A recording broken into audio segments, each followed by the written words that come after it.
Well, good evening, everybody. This is TTR Presents, and the end was only the beginning. We're featuring our really good friend and one of our TTR leaders, Kathryn Barajas-Bjork, and she's going to tell you her story. I don't even want to be, I don't even know where, I mean, there's so many things I could say about you, but I want to turn it over to you, Kathryn, and just take it away. We're here to help however we can. So go ahead. Take it away, lady. Thank you. Thank you for asking me to do this. So, it was a labor of love, but I am grateful to be in this space to be able to share it. So, I did want to thank Nicole for all of her help in helping me kind of put the things together so that it worked well and letting me bounce ideas off of her.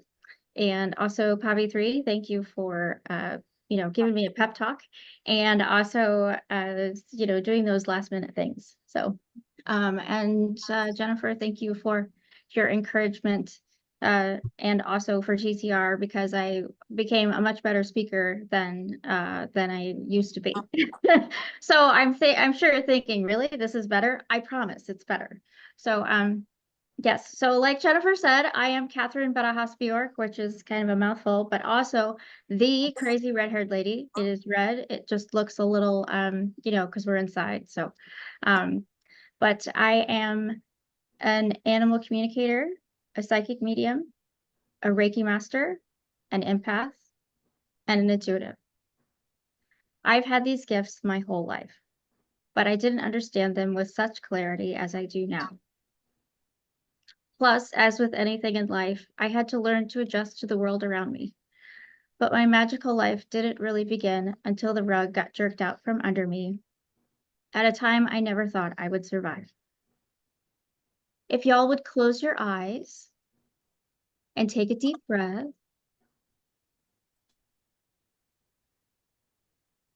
Picture a young woman about 25 years old. She has long, red, orange, curly hair that cascades down her back. Notice the smile upon her pink lips and the sparkle in her green eyes.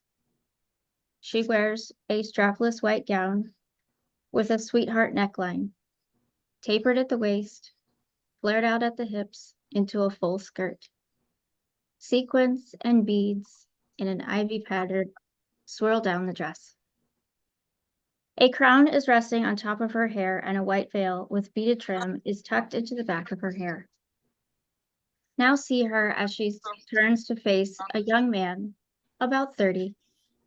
At 5'7", jet black hair, tan skin, dark brown eyes, long black eyelashes, and a kind smile upon his face, with a trimmed black goatee. He wears a black tux with silver and black vest underneath his tux. Watch him as he reaches his hands out to rest them upon her tiny waist. He leans in carefully and places a kiss upon her cheek. Pulling back from her, he stares lovingly in her eyes with a hint of mischief. She rests her head against his chest, sighing happily, a sigh that lets you know that she has found a safe and happy heart to call home. You can open your eyes. I grew up in a crazy-ass family. I mean, we all have one. We did have some good things about us, like how we were often compared to the Von Trapp family with our musical abilities and our cuteness.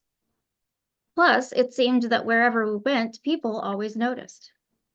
I would say that we were the Irish version of that movie, My Big Fat Greek Wedding. Just as loud, just as opinionated, but way more ADHD. As a teen, I used to say to my friends that we put the fun back in dysfunctional. I was the black sheep of the family, although now I like to say that I was the psychedelic sheep of the family. I love a good tie-dye, and you could never have too many sparkles. To me, it often felt like I took the brunt of whatever crazy was in the house, or the energy of all the people that lived there. If my parents were fighting, I felt their anger. If my dad was stressed from work, I felt it. If my mom was sad, if my siblings were anxious about school or relationships, I felt it. I didn't know until much later in life that I am an empath. I spent so much of my childhood with anxiety and panic attacks that I didn't respond or act like other kids. Many kids my age were going on sleepovers or going away to camp. I never did any of those things. I didn't really go to camp until I went to camp as a camp counselor with my kids. But I often heard phrases like, "You're so sensitive. Can't you take a joke? What's wrong with you?" And my least favorite, "Are you getting weird?" Which is how my dad would respond when I started having panic attacks. As if that wasn't enough, I also knew things. I saw things that other people didn't see. And one time in particular, I saw something and pointed it out to my mom, but she didn't see it. And she kept telling me, "There's nothing there." And I was like, "No, no, no, it's right there. It's over there." But she didn't see it. It was then that I started to think that maybe I was the crazy one. It wasn't until I met Pete in the year 2000. Copy 3, picture 1, I think. That I finally felt like I belonged somewhere. He didn't think I was weird. This is us when I would sing karaoke on Wednesday nights after work. He loved my hair. He loved my song. He loved my quirky personality and my perspective on the world. We married in 2003. And the next one. Next picture. Here we are. And then the next one, too.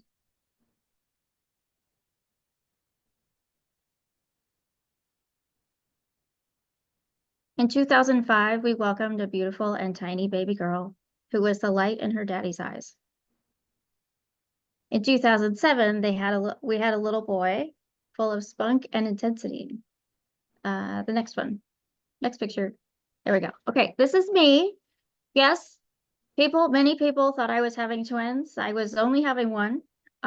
There's Ariana at 22 months. And yeah, that's one baby. In 2009, we were expecting another boy due in January 2010. I often refer to these days as my June Cleaver days. We had loads of fun, and yet a bit tricky raising intense children. After all, they are Mexican and Irish. Can we all say stubborn? Oh, not that one yet. But you can go back to the to full screen. But all in all, it was a time in my life that I really understood the meaning of family. It wasn't until I watched Pete be a dad that I finally understood why a dad was so important. I also understood the joy and the hardship of finding the balance between wife and mother. The thing that was constant was that it didn't matter what life threw at us. I knew that I would be fine with Pete by my side. I remember one conversation in particular when he was telling me about a friend who was going through a divorce and how difficult it was to start dating again. And I told him how wonderful it was that I never had to date again. You will never hear me say the word never again. Hey, we could go back to the big screen if you want. In fall of 2009, Pete came down with a cold. He went to bed early and figured he was just tired. The next morning, he wasn't feeling well, so he called into work. Again, something he never did. As the days went by, he got a high fever that didn't come down. I told him that he needed to go to the med check to make sure that it wasn't something worse. After he got home, he said the doctor told him that he had the H1N1 virus, but that since he had been exposed too long, he couldn't get on the Tamiflu. However, since I was pregnant, the doctor suggested that I call my OB and get on Tamiflu for myself. With Pete home during the day, the kids enjoyed going and sitting on his bed with him. They would draw him pictures and try and cuddle up next to him, but he wouldn't let them hang out with him for too long. He was afraid they would get his cold. When the kids would go down for naps, I would go and spend my time doing Reiki with him in hopes that it would push the virus out of his body and heal him faster. It helped some, but not enough. Then he started to get a cough. And he started wheezing. And at this point, I was like, okay, it's time to go back to the doctor. But Pete, being Pete, said the cough was a good thing. It was a productive cough. Did I mention he was stubborn? While many stereotypes are true, the one about Mexican men about being the most stubborn on the planet is very true. Right up there with Irish women. It wasn't until he was throwing up in the shower because he couldn't catch his breath did he finally listen. While Pete was getting dressed, I got the kids ready and in the car. Then I drove everyone to the ER. Pete walked up to the nurse window and got checked in. I took the kids over to the play area and called my dad. I asked him to come and pick up Ariana and Petey. After all, no one wants toddlers in an ER waiting room. I went outside to meet him. I kissed both the kids, told them I would pick them up tonight, and I walked back into the ER, and the nurse took me back to Pete's room. I was surprised to see him on oxygen and an IV. This man hated needles, so getting an IV in him was like, a miracle. So the nurse told me that his kidneys were shutting down due to lack of oxygen. She told me they needed to admit him right away and that they were working on getting him a bed in the ICU. After she left, Pete told me to call his parents, and he suggested that I call one of my sisters to come and sit with me. After talking with his parents on the phone, they told me they would call me when they got to town, since they lived 5 hours away. I knew it would be close to midnight before they called. Once my sister got there, she met me in Pete's room. The nurse unlocked the wheels on his bed and took off with a brisk walk towards the ICU. When my sister and I stepped off the elevator, the nurse told us to wait in the small room, and she nodded her head to over there to wait for the doctor to come and speak with us while she got him settled. The doctor opened the door and introduced himself and told us to sit down. I sat, and he sat across from me. He looked at me and told me that Pete was really sick. He said that Pete was young and healthy, but really they needed to watch him closely. He told me that many people had survived this, including a 7-year-old woman who had been in the hospital for 10 days, got up and went home, and then others that didn't. But they weren't taking any chances. Then he took a deep breath and paused, and he looked me straight in the eye, and he said, "I want you as far away from this hospital. You can't come back." I stared at him like he had two heads. What? Not come back? What do you mean? He said, "You are in the most high-risk category. You are pregnant. That means if you get sick, the baby gets sick. And since this is a unique situation, I will notify my nurses and let them know that you can call anytime. Heck, you can call every 15 minutes." He was sure that, and I actually did. There were times when I did actually call quite a few often, and the nurse would go in and check his vitals and tell me that, he's this, or his oxygen is this, or his PEEP is this, those kinds of things. I told the doctor, but I spent the whole week taking care of him. Why would this be any different? And he said, yes, and it's a miracle you didn't get it. He told me once he was out of the woods that I could come back and visit him.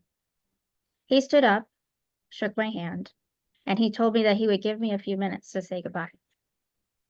But that first, I needed to put on a protective yellow outfit in order to see him. He handed it to my sister. This was a very thin, kind of gauzy-like material. It was lovely. And my sister was trying to help put it on me. I was 7-ish months pregnant, so it was a quite comical event of two ladies trying to get one very pregnant lady into this lovely, very thin apparatus. Once it was on, I slid his door open and closed it behind me. I remember walking towards his bed and reaching out my hand to touch his hot skin. But I also turned my head to look out the giant window in his room. The sun was setting, and the sun looked like a giant fireball in the sky. I looked back at him and stroked his goatee, something I did quite often.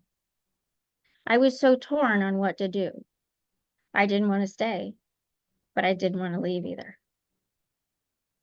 He looked at me with a knowing in his eyes and said, "Go to your dad's, hug the kids, be sure to rest, for this is going to be a really long road." I told him I loved him so much, and he said he loved me too. I slid his door open, stepped out of his room, and closed it behind me. 3 weeks later, he went into a coma. I contacted a couple of my Reiki friends to come and do Reiki on him. I told my friends, I put my hands on him and felt his spirit lift away. I told my friends to stop, but they kept going. I started to panic and I decided I needed to go outside. Another friend of mine who was also there came to sit outside with me. We went to sit in the garden. This is November. It's maybe 40s, 50 degrees outside. It's cold, and the little garden area was like all concrete, and there was like 2 benches or whatever. So the nurse had given me a heated blanket, so I would go and sit outside with this heated blanket. I sat on the bench and started to cry. I leaned my head against the back of the bench and stared up at the cloudless sky.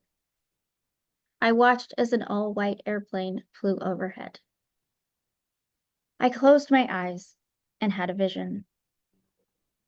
I watched as Pete pushed the door open and come out into the garden. He was wearing the same clothes he went into the hospital in. He walked over and sat down and propped his feet up on the bench across from mine. I looked at him and said, "If it's time for you to go, just go. Don't drag it out." He looked at me with sadness in his eyes and said, "I have to go for a little bit, but I will be back." Peter Leo Barajas Jr. passed away at 7:04 p.m. on November 21st, 2009. He was 37 years old. I was now a 30-year-old widow with 2 children and 1 on the way. I went from being a we to a me in 3.5 weeks. My once luminous life was now empty and dark. On January 12th, 2010, at 1 in the afternoon, my youngest was born. That's that other picture. The next picture, I don't know what that is, what number that is now. The next one. There he is. He's an hour old here. He weighed in at 8 pounds, 4 ounces, and 19 inches long. I named him both the name that his dad wanted to name him and his part of his dad's name. So technically the kid has 4 names, but it's a good name. The weeks that followed were consumed with people coming and going. My family had hired a baby nurse to do what, in my case, the husband would do. She got up in the night to help feed the baby. She helped with the other 2 to get up in the night. since I'd had a C-section, I couldn't lift anything heavier than the baby. I will never forget the first night that she was there. I remember standing in my son's room and peeking around the corner at her. And she was a lovely woman. And she held Chase Leo, tiny Chase Leo, with such adoration. But looking at her, looking at him, made Pete's passing so much more real. Friends and family and people I didn't know stayed with me during the day. They helped get the kids ready for school on days they had school. And they helped with laundry, and they even made me eat. Every minute of every second of every day felt like an eternity. People used to stop by and ask me, "How are you?" And I would say, "I'm breathing these 5 minutes. Ask me again in 5 minutes." I would stay up so late in the evening that I would practically be sleeping standing up. I didn't want to go to bed. I didn't want to sleep in the room without him. Yet every morning, the instant my eyes would open, I would have a choker collar of anxiety wrapped around my throat as it all came flooding back to me. Oh yeah, he's not here. He's in heaven. I remember one day in particular that felt extra heartbreaking. It just felt like it was too much. And I called a friend of mine on the phone. I knew she would understand this heartache better than anyone. She herself had lived through a major loss. Her boyfriend and her were shot. She lived, but he didn't. I stood inside a hockey rink as I watched my nephew play. I told her that I couldn't keep going. I couldn't stand the pain. I couldn't take living this life without him anymore. I needed him. She told me, "I know it hurts so much right now, but you can do this. Your kids need you." She told me about the intense therapy that she went through, and one of the things she learned from that therapy was about mantras. Her mantra was, "Thank you, God, for giving me the courage and the strength I need." She said she told this to herself over and over, even when she was afraid. She told me that she was sure it would help me too, just like it had helped her. That phrase became my lifeline. Not only did it help then, but it came in handy many years later. Let's see, do you have the next one?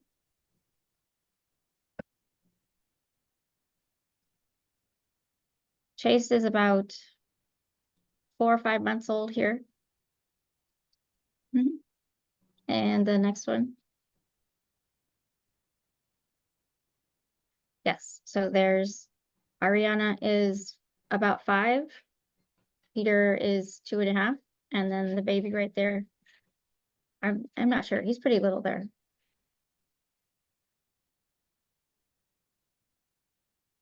The mantras helped me in many times of high anxiety.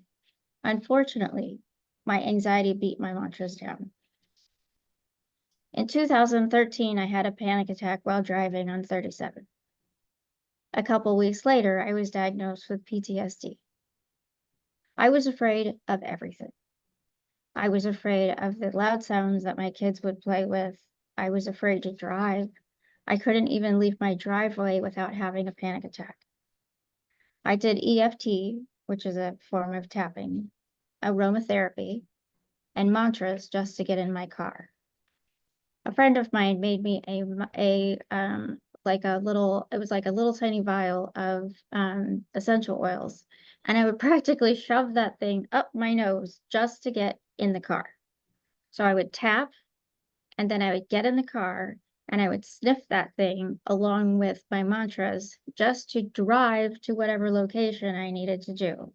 Then when it was time to leave, I would tap again, smell the thing the whole way home, and my mantras.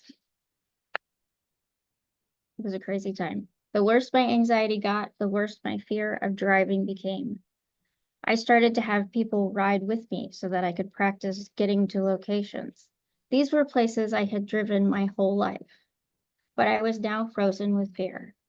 Not only that, but if the snow was falling in a certain way, it would throw me off and I would not know what year it was. And I would start to panic all over again. I started a type of therapy called prolonged exposure. PE helps the brain both desensitize and it helps process memories, feelings, and experiences. Therefore, teaching the person and the brain that these things are not dangerous to the self, which it helps the person experiencing the trauma to decrease the symptoms of PTSD. Plus, in my case, it helped put my timeline back together. I had a lot of partial memories, like wondering how I got to the hospital. What was I doing in a particular room, or how much time had passed? To this day, there are a few places that I have no memory of. In fact, there is one memory that my dad likes to talk about quite often. I have no idea what he's talking about. He talks about coming to my house and staying the night with me and getting up with tiny Chase Leo in the night. I don't know. I've tried 100 different ways. I can't access it. Another one was my therapist had said to me that I went to her office with my 3 to talk about doing therapy for them. I have no memory of that either. The therapy sessions of PE started with me talking about how he got sick and the days in the hospital leading up to his passing.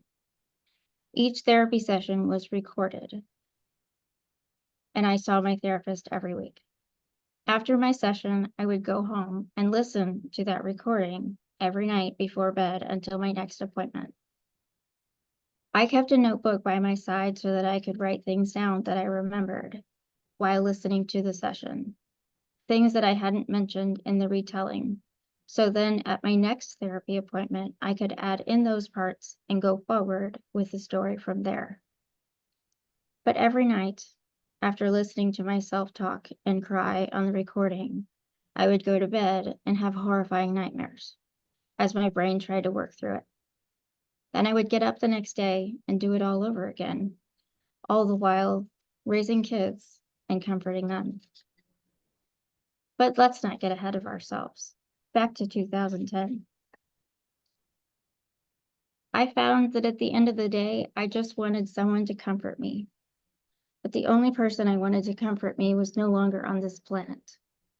So after the kids were all in bed, I would fill up the tub with hot water and immerse myself up to my chin, allowing that water to wrap me in a full body embrace. That water held me while I cried, while I meditated, while I talked to Pete and asked for advice. I like to say that it was in those baths that the crazy red-haired lady was born. In August of 2010, I started my blog. I needed a space to be heard, even if I was the only one who read it. It was my safe space to vent, to heal. From that blog, I learned a lot about myself and about my gifts. When I wasn't writing, I was in the bath. I soon learned that there were essential oils and dried flowers that I could use that would help with my anxiety, with my pain, and my confidence. I learned how to make baths and infuse them with Reiki and with my music. My thought was this, that if I went into the bath feeling broken, I could come out feeling renewed. I figured that I wasn't the only one who could use this type of healing. With the baths came a new perspective. I started to use Reiki more and connect with other widows and other people who had had major loss in their life. I would do Reiki sessions, and while I was in their energy, their loved ones would come into my energy and start talking to me. They would tell me things that they wanted their wife, their friend, their mother to know. and it would pass along this information. I didn't know how it was happening. I just knew that it was. I started to understand that God and the angels had a bigger purpose for me, that it was more than just about loss and grief. It was about healing, too, and the unconventional ways that God and the universe were working through me. I was learning to bridge the gap between this plane and the next. It didn't stop there. One day after dropping my older two off at school, I saw a man and his golden retriever walking toward me. They were on the sidewalk. I was in the car. I heard as loud as day, "I'm so happy!" I stopped in the middle of the street. It was a good thing that we were in a neighborhood because most people should not stop in the middle of the street when driving. I looked in the mirror at my son in his 5-point harness, like, did you hear that?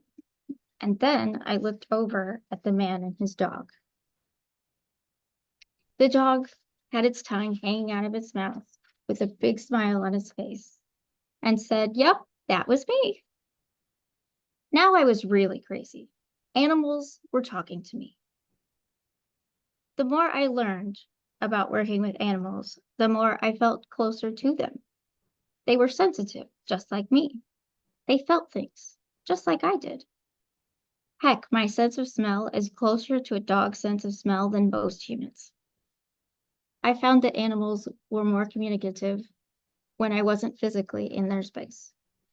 It seems that when I was in their home, they wanted nothing to do with me. They would engage for a few moments and then tune me out. I found that using a picture was more informative. Plus, I still had 3 young kids at home. So traveling around with 3 little kids to go into people's homes to talk to their pets, I'm sure would have been frowned upon.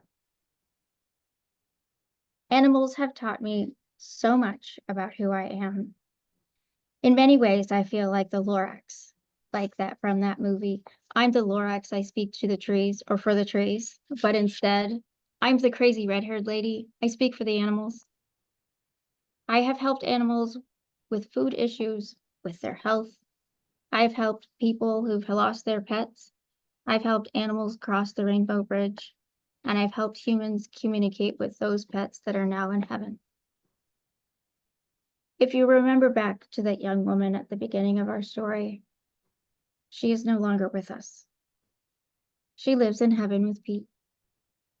But the woman that stands before you understands that love is eternal, that animals are amazing teachers, that our loved ones still communicate with us, that trees and plants and grass and beings you cannot see are all around us communicating with us all the time.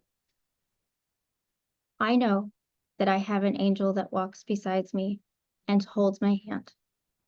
I also know that I have an earthly love that holds my other hand. He cheers me on and helps me to continue the legacy that Pete and I started. I am lucky that he knows Pete so well. If 10 years ago you would have told me that I would be happy, thriving, and speaking to you all tonight about my journey, I would have said that that person was crazy. I have fought long and hard to become this woman that is before you. I have found courage and strength within myself and freedom in being the crazy red-haired lady. But don't misunderstand, I still have my days. I still miss Pete like crazy, and I have a mantra in my head. But I keep going. I keep pushing forward.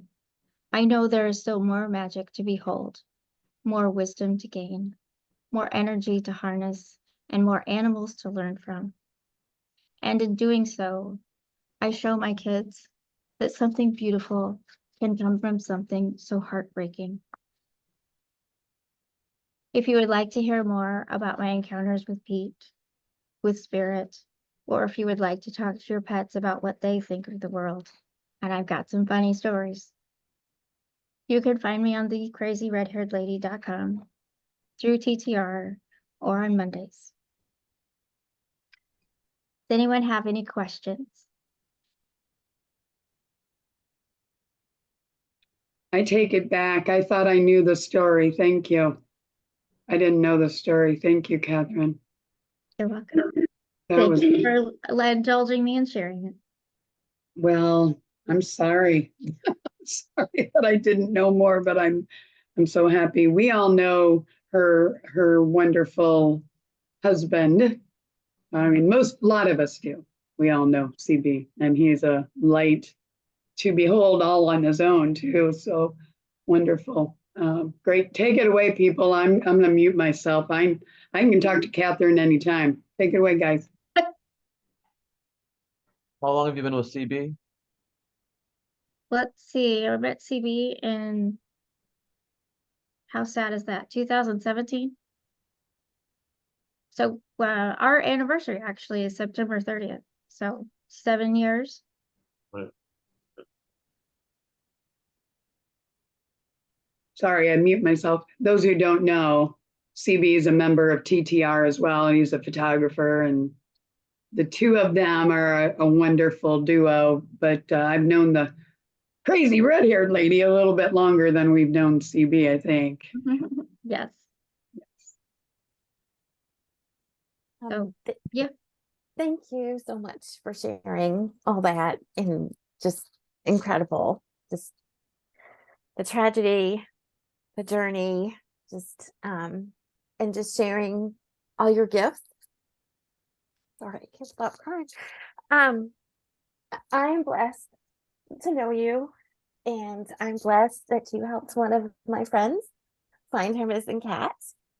You know, and I mean, her gifts, y'all. I mean, I was in a town near Lawrence. You were at a fairground somewhere, event, you know, your show with your hubby and family, and you share time, and it's just amazing, you know, things like that. You've talked with Pepper, and you know, and cool things that I never would have known, like she has a high voice. She giggles a lot. I wonder where she gets that from. I don't know. Right. Tupper's a cat. Was a cat. Now wait a minute. Who's Tupper? Who's Tupper?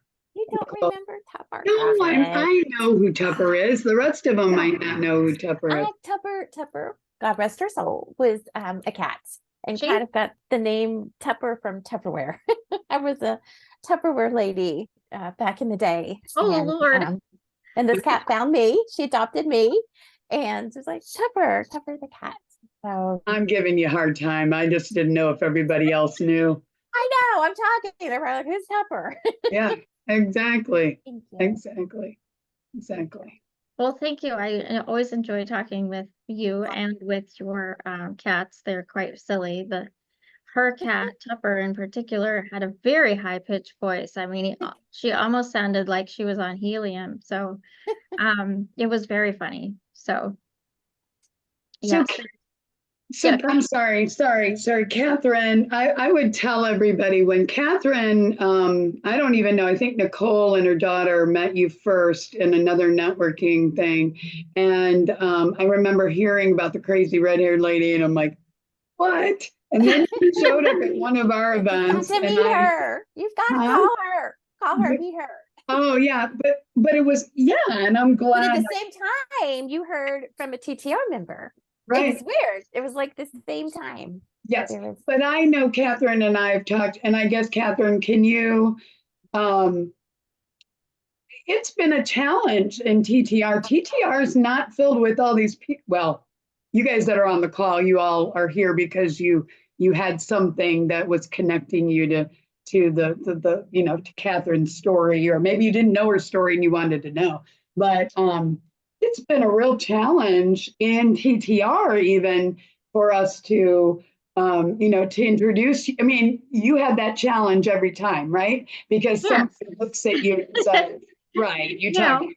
I mean, right, like you're really talking to that hedgehog over there, to the raccoon that got all turned around and now can't get across the street, or you know, it's it is pretty insane. But I learned that if you start out with telling people, I know this is crazy, then they will not take you, you know, for what you say. They'll just be like, oh, there's a loony lady that, you know, called the psych ward.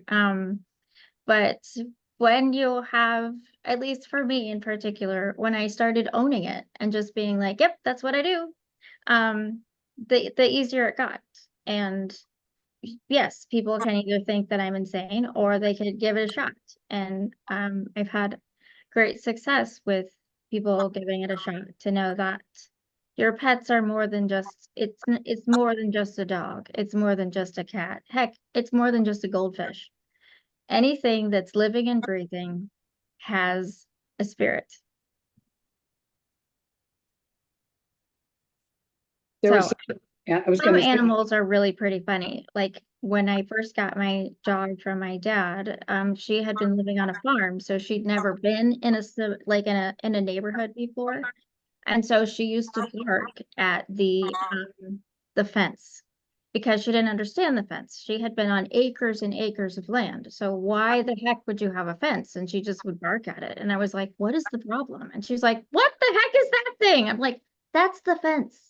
And she's like, "But I see people through the other side." I'm like, "Those are the neighbors." "Well, what are they doing over there?" Like, she was horrified. Like, how is this possible?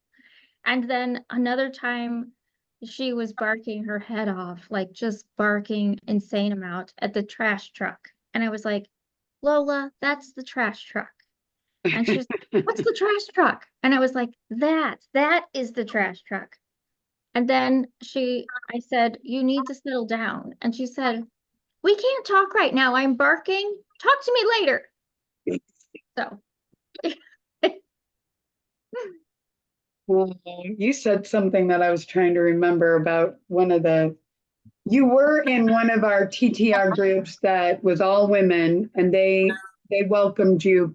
I mean, I don't mean to sound like they had no, it was more of a, so you really got to know a lot of them and you're still connected to them, right? And they're more of a I meet social with them group. occasionally. Occasionally. You do, Kathryn. No, no, no. I'm just joking. It's not like yeah, anyway. I know. I'm just giving you a hard time. Go Monday ahead. morning mantras, motivation. Come on, y'all. That's where you gotta be. I'm giving you trouble, Kathryn. It's really cool though, because we've all, like Nicole said, we've been firsthand to see what, what you do. I mean, and if somebody, I mean, I remember when I first met you, I think CB actually talked to one of our groups, and I was a little concerned, honestly, because we had some people in there that were very religious, and I thought, is this going to be a real conflict? It isn't. That's the thing. And I think that's, if somebody spends some time with you, they understand that, and you said it at the end. There's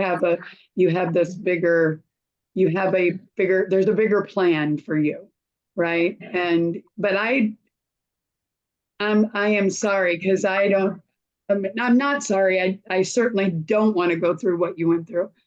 But I wouldn't suggest it. I mean, no, and it's not a way to find your gifts, it's not a way to figure out what your life purpose is. No. I wouldn't, yeah. But I think I've asked you to share your story a number of times, and I feel really bad that I've done that to you so many times. I don't know if that sounds, but the way you just delivered it, boy, I think Rhoda would like to have you speak to a group too, Rhoda, right? You're thinking is that a no-brainer or what? She's wonderful. She did a great job. Right. Definitely. It would have to be shorter, but yes. Right. It would have to be shorter, for sure. Yes. Right. We And can condense. Yes, and we'll make sure that you two get connected if you don't. You already know Rhoda, don't you, Kathryn? Maybe? I think I've met you before in another group. Yeah. Yeah. I think you guys met at the last Fun Friday, not this recent fun one I before think that. that's right. Yeah, I think we met there too. Yeah. So, but I remember seeing your little ghosty thing and thinking, hey, ghosties. Kathryn, you're too fun. A ghosty thing, yeah. Yes. Yes, right. Well, so You don't want Kathryn. one in your house. I promise you that. Oh, I know what it was. You don't like snakes. You don't talk to snakes. No. Okay, she doesn't talk to snakes, anybody. I'll talk to anything else, but no, snakes and I have an understanding that we do not speak to each other. I have said I don't have, you know, you're lucky that I still allow you to live. So, you know, apparently it's an Irish thing. So there's the there's like a, I don't know if it's like an old wives' tale or something about how there are no snakes in Ireland. And I was like, great, I need to go there. Yeah. And Yeah. if you ever need help making sure they don't live, I'll help. Okay, fantastic. We're I- finding out more things about Pavi 3 every meeting we're on with her. She just tells us more and more, and I did not know that. I'm going to mute myself, truly. I will. And if anybody has questions, Kathryn did. We a few more minutes, right, Kathryn? You have delay. Yes, I mean, I have more stories if you I, want to I've got a know. question for you, Yes. Kathryn. This Yes, is go ahead. Dawn. Hi, Dawn. I much appreciate your vulnerability and sharing your story with us this evening.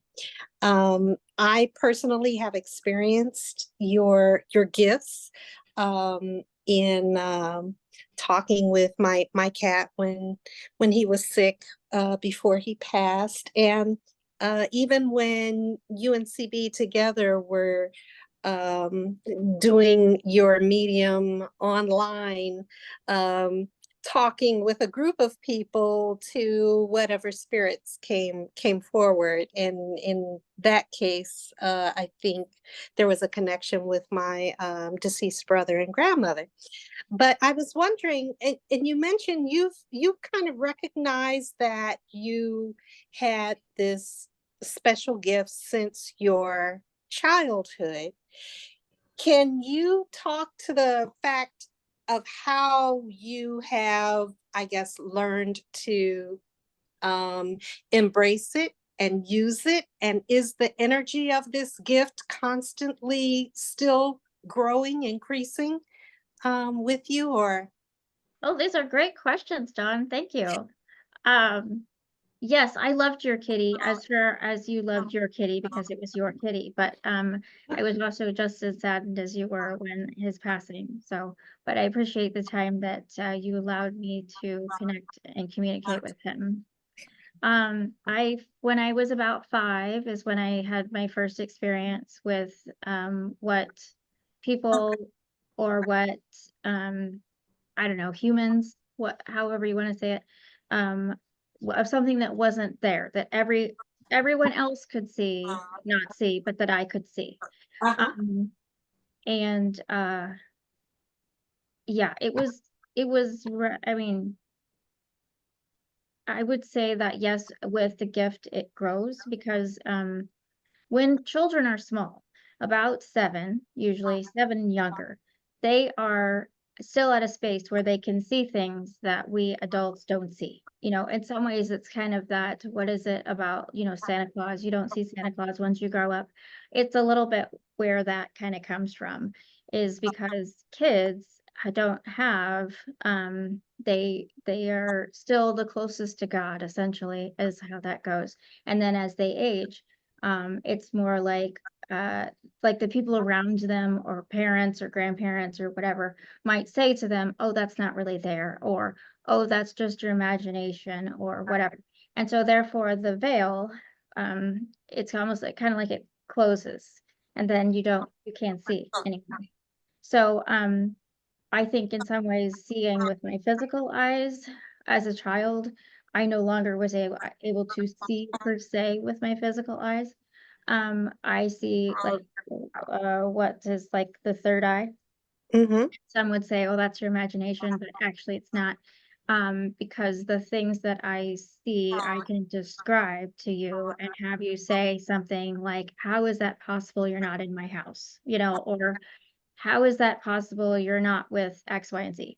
So I think that with the intuition, I think everybody is born with intuition. It's just whether they pay attention to it or not. It's kind of like that gut feeling. Like, you know, if you know you're not supposed to get on that airplane and yet you still get on the airplane, you know, you should have stepped off the airplane, you know. And it doesn't have to be something that major. I once had this feeling like in my gut at an ice cream place, like I couldn't get out of the car. And it was just like, you know, whether did I think something bad was going to happen? No. Maybe I would have had bad service. Maybe I would have gotten sick. Maybe, I would have left my wallet at home or something. But it's just that feeling inside of me that knew I couldn't go in there. But I would say that as time goes on, and the more that I have learned how to identify with the energy, because like I had mentioned before, being an empath, everything is energy. So, someone could be telling you, oh yeah, I'm fine. I'm totally great with that. Meanwhile, my shoulder feels like it's on fire and it's not my pain. It's because I stepped into their energy and therefore they are, emitting that energy and I'm feeling it. But yes, and then with the spiritual side of things, it does take time to develop. Like, I know when I see things, yes. I do kind of like turn it off because otherwise I would hear every animal that came at me. Sometimes if I'm tired, it does come in a little bit, but most of the time I try to just, let it lie. But I do think it does take practice. You have to teach yourself to hear it and see it because it's very fast, because the energy is very fast. So like the first time I was looking at someone's aura and learning how to read the energy around them, it's instant. It's very fast. So like, you have to take the first image and you have to teach yourself the first image is what's right there, because your ego, your human part of your human wants to tell you that's not there. And it's not like it's, evil or anything like that. It's all God. It's just that the ego is the one that, I don't want to say like self-sabotage or anything like that, but you kind of have to rise above that. So it's sort of like that self-doubt thing that comes in and says, you're not as young as you once were. So That one I recognize. yes, right, yes. But the closest thing that I have ever experienced to what you described is that I was in financial planning at the time, and I had met this very, very, very wealthy woman, and her name was Kay. And I had this dream. I went to sleep and had this dream, and a voice said to me in the dream, you can be as wealthy as Kay, but you have to get cancer the way she did. And I woke up from this dream shaking, and the next week I was diagnosed with breast cancer. Wow. I mean, think That's about that. crazy. So something in my body was telling me a message that had nothing to do with Kay. No, right. And Yeah. there was a knowledge there that my conscious mind could not have Yes. known. Right. It's a knowing. Some people, Right. that is a form of intuition. It's just knowing. And it doesn't have to be that you see, it's just that you know. Well, I have a spiritual teacher that I love to talk with and work with. And she said, there's nothing wrong to say, I know that that you know that I know, and that's okay to know. So that would totally fall into that category. Your body knows, our bodies know. So good for you in listening to it though, because many people don't. They'll just think that, oh, what a wackadoodle dream. I think I'll go on with life, Yes. It's there for a reason. Yes. Kathryn, I don't want us to run out. We're going to run out of time, and I know maybe you could stay a few minutes, but we do want people to know. Mom, I think my mother have had a question, and I've got her muted, so I don't know how to unmute her. I can ask her to unmute, but I don't know if she knows how to unmute. So we'll see. But if we can't ask to unmute, Mom, I don't know how you unmute. If you click on the three buttons, you should be able to unmute her. It doesn't say, it says ask to unmute, but I can't unmute. So I'm not sure. Mom, you can hear me. Blind leading the blind. The blind, yeah, isn't that funny? But Rhoda, thank you for that question. There was something I was going to say, Mom, if we can get you unmuted. Can you, I don't know, Mom, do you have a question? Okay, I'm sorry, guys. I can't figure out how to unmute her. I can ask her, but she doesn't understand where it would, I don't even know where it would She pop could up. write it in the chat. Does she? Yeah, that's good luck. Sorry, I Okay. wish we can. There's a If- little button at the bottom with a little microphone and you just click that. Yeah, Mom, can you find that if you drag the thing across? One thing I want to make sure, we're still recording. This will be in the recording on Mondays. We do have at 9 a.m. in the morning on Mondays. Now, this past Monday, we didn't because it was a holiday. But Kathryn is, my thought really is when Kathryn joined us on Monday mornings, just as a participant, I thought, this woman, if she's willing to lead this, because who better to get us inspired than this wonderful red-haired crazy woman? You know, I mean, and she shared, and what, have you been part of TTR for like 3 years, 4 years, maybe more? I don't. I But don't know, something like that. It's been a wonderful experience, and I just would encourage you, put it down on your calendar. I can send you, and I will send everybody that's on here now the link to the recording, as well as I'll send you the link, the Zoom information for Monday. And if you're available, we're not going to change it. If we are going to change it, I'll try to remember to get, we're sending it out as we change things. But anyway, I want to make sure that you know how to find us on a Monday. And she talks about, motivation, mantras, mindset, and what were we talking about? Mojo and all that stuff. And how do you get yourself going on a Monday? Pavi 3's been on there a few times, a lot of times. I know we've had a lot of others. So, but we're just, trying to spread the word. And it's not just for TTR members, it's for anybody that needs that pick me up. Nicole used to do a thing called start your week, and you did it at 6 a.m.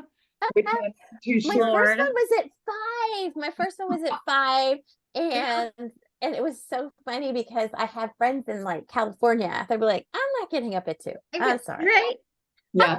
But I tried different times. I tried the mornings. I tried evenings. But it's a lot of fun. We did meditation. And just kind of 30 minutes, and just kind of got to, we didn't have to show our faces or anything. And it was a warm hug. It was a warm hug. Start your week, Yes, it was. And that's where we'll do it again someday. Yes, and you will, we'll get it. But we will, but this was kind of a natural thing when Kathryn joined. Well, when we started this 9 a.m. on Monday. There's so many Mondays, Kathryn, and I'm sure you've got it too. And how many of us, Pavi 3, all of us, you're like, Monday, oh, this sucks. And I get on the call, and there's the red-haired crazy lady. The crazy red-haired lady. And I know that I can, I don't have to be anybody that I'm not. We inspire each other. That's why we're all on here now. We just wanted to, just be in the presence of each other and this crazy red-haired lady that obviously has a wonderful gift. And we are so thankful that she's in our midst. I will also say on Tuesday, the 17th of September, we're going to be celebrating Kathryn, as well as our other community partners, who a number of them are on here, and our one global partner who's on here today. We're going to be at the TikTok Lounge. We're going to be dressed in casual, actually, ladies and gentlemen, but we're going to be there to celebrate, and I hope that everybody can join us. If you are not in Indianapolis, I understand. We want to still connect with you through the Zoom world. And please take a moment, reach out to each other. Kathryn, I know you do consultations and stuff and talk to people, right? And you do Reiki a lot online. What'd you say? What? Do you do Reiki over online? Yeah, on the phone. I could do it on the phone, because it's just energy. You send energy. You could do it in person, or you could do it on the phone. So, and I can do it for your pets. And keep talking, Kathryn. I'm going to call my mom and see if she answers, and then maybe she can tell me what the question is. And do you have a phone number that you give out, Kathryn? Oh, for sure. Yeah, I'll put it in I can put it in the box here. Or it's 317-690-7444. 4006. Okay. All right. So, yeah. What is it that you do with CB? What is it that I do with CB? So CB and I used to do a show called Mr. and Mrs. Medium. And people would get on and ask questions about, you know, their loved ones that had passed. It just got to be a little bit too overwhelming because sometimes the questions or the humans wouldn't necessarily like that type of way of communicating, especially if they wanted to talk directly with the loved one. A lot of them more or less wanted to, you know, they don't want to air their dirty laundry. It's theirs, you know, it's what they want to talk about. For this business group that I'm going to invite you to speak, I think the pet thing would be very, very apropos because there are people in the group that have pets. Oh, for sure, yeah. And so I think that would be the aspect that would be really, really interesting. Yes, and there's so many things that our pets want us to know, and so many things that we as humans worry about that, you know, they don't want us to worry about, you know. Many things that people often ask me is, are my pets happy? Well, yeah, they're happy. They're with you. You know, you would know if your pet wasn't happy, you know. So, you know, I always tell people that think of me as like Dr. Dolittle.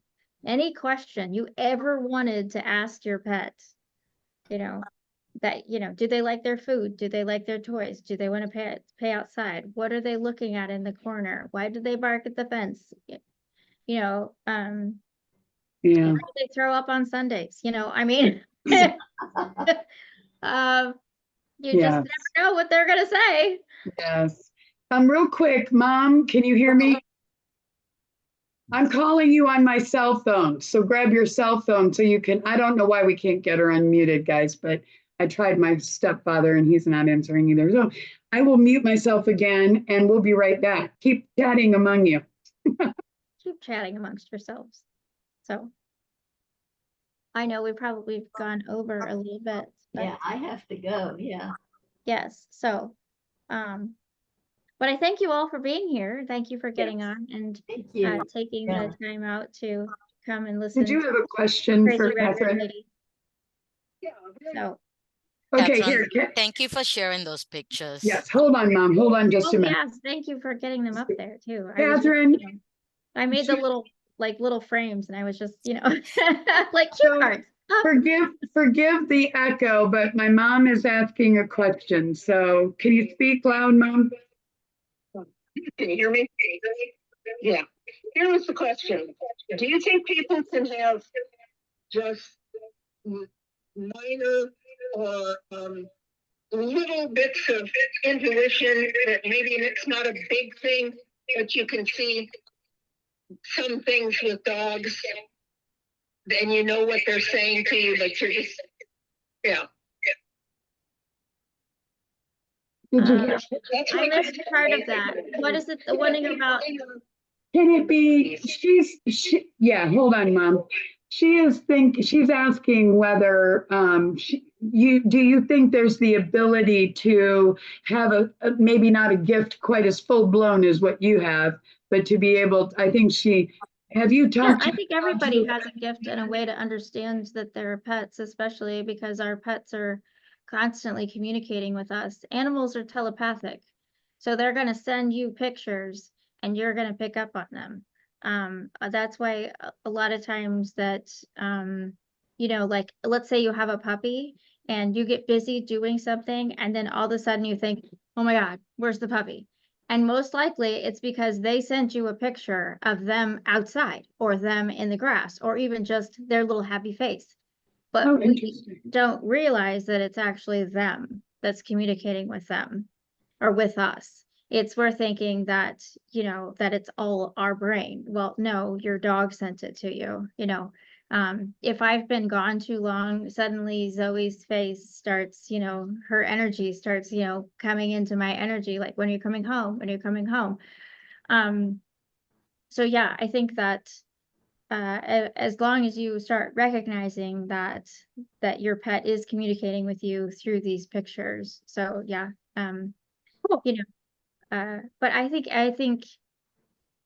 I wouldn't say that one. I've just had some that where I felt that I should sense something. She feels like she thinks she has sensed. Sorry, I'm trying to keep from echoing. She feels that she's sensed some of the dogs they've had. She's felt like she has communicated Oh, with for them. sure. Yeah. Well, I So- mean, if she ever wanted to try to, work on it or create a deeper bond or deeper understanding about how to get it more kind of clear, I'd be happy to talk with you about that. Yeah. Because there is, animals do decide who they want to talk to, so. Cool. Kathryn, yes, Kathryn, we are so thankful. I'm going to stop the recording right now because Okay, great. if anybody, let's see, wait a minute.